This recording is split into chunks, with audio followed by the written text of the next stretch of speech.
boost supply in an effort to combat the extra demand that is taking place. Um, doing anything, really, doing absolutely anything of that matter, of the sort. If they don't do that, then companies are going to continue doing this shit. Okay? And it is just basically like price gouging, really. If capital isn't circulating as fast as usual, it breaks down the whole system because our economic system is based on efficiency. A crisis makes everything fall apart. Yes. The problem is we should have, it's like COVID restrictions have been lifted already, and we should have gotten to a point where like supply has adjusted to prior levels, pre pandemic levels. So, um, many economists saying we are in fact in a recession, but the Dems won't say a word. Fitness equipment companies are fucking eating right now. Shit's so expensive. Yeah, because they still have like residual. People believe that you still have residual fucking uh, uh, uh, capital to pay for extra. To pay the extra price for certain items.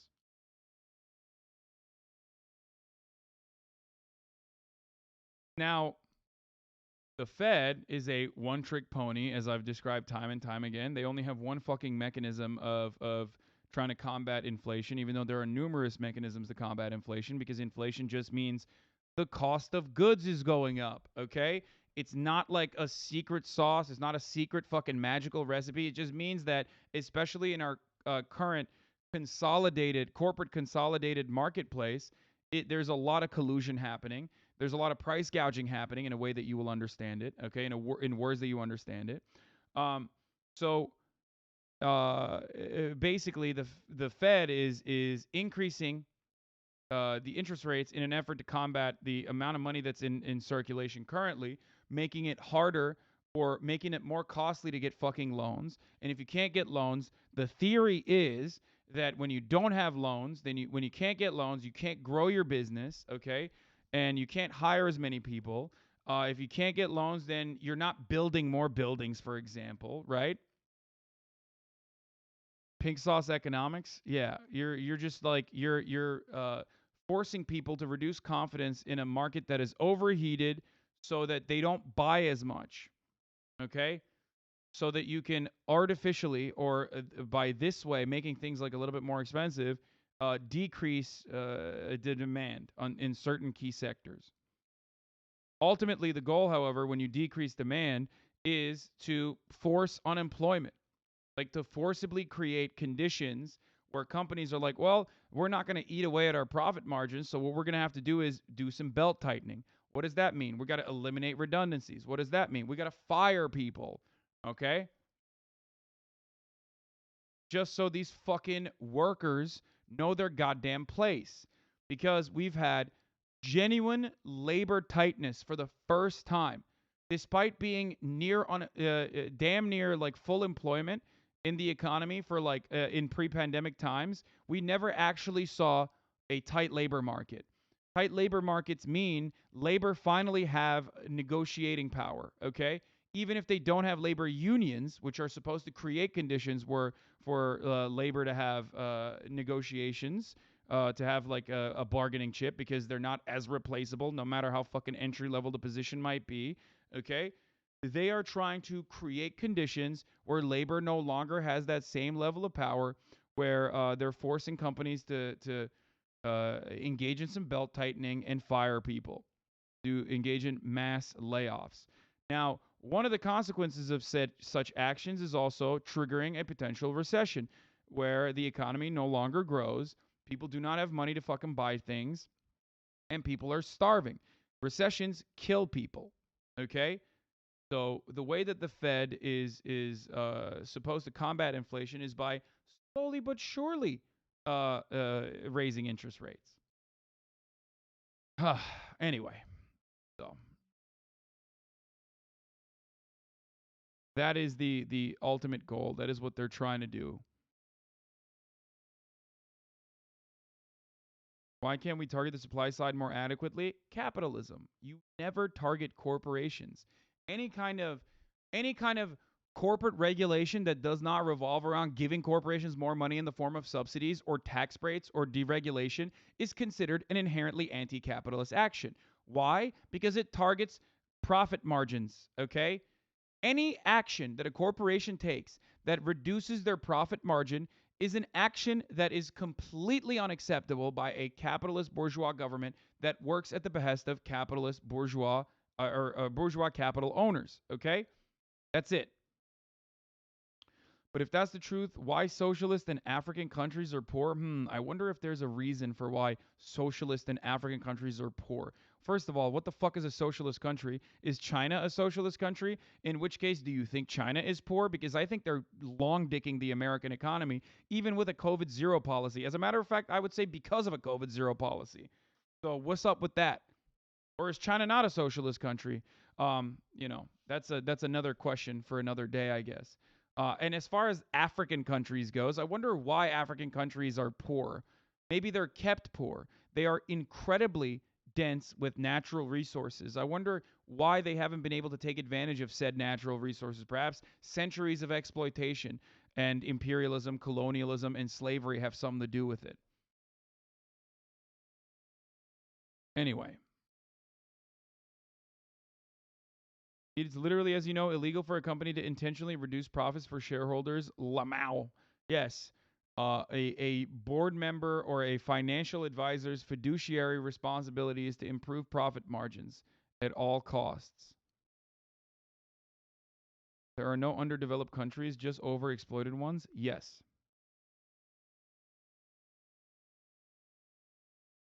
The problem with markets is all it takes is one company to freak out when profit falls, dump their asses, and cut losses, creating a race to the bottom.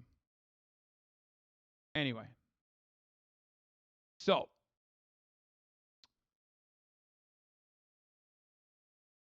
Let's continue. So now the Democrats have taken action. They've put forward that's wrong, the U.S. is underdeveloped. That's not fucking true, man. Shut up. The United States is the United States is still relying on FDR era New Deal development to be one of the fucking superpowers of the planet. You're just wrong. Obviously, there's other factors in the consideration, like largely being untouched by World War II as a consequence of its geopolitical, as a consequence of where the United States is, being surrounded by sea, and all that. But our infrastructure is dog shit now. But there was a time and place when American infrastructure was unironically one of the best on the fucking planet. Okay. Stop saying, look at Alabama, dude. You're misunderstanding what I'm saying.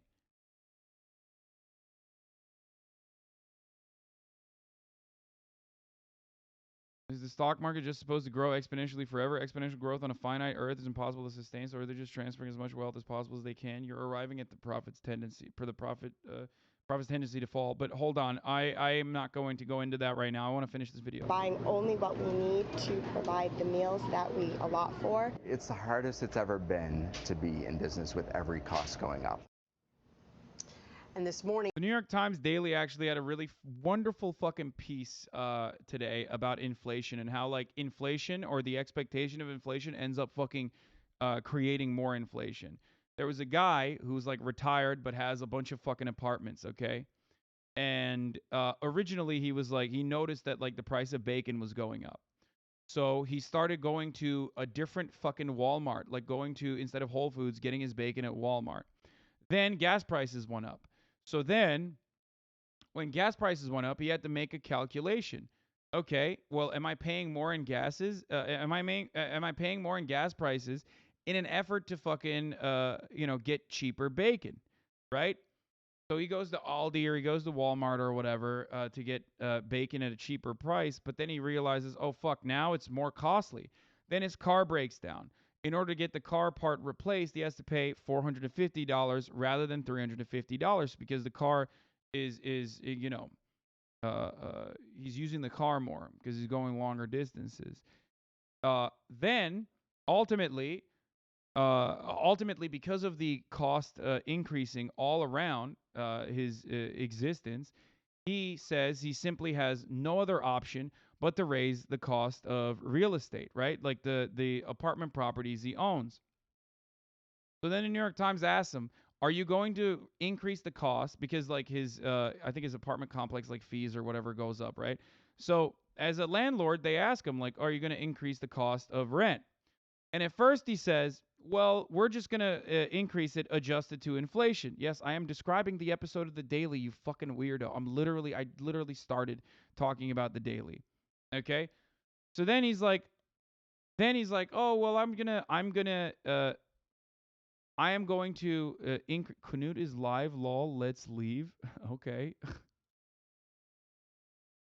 What the fuck? Guy who only watches Twitch streamers by who's the most jacked. He's like, oh, there's a more jacked Twitch streamer out there. I'm leaving.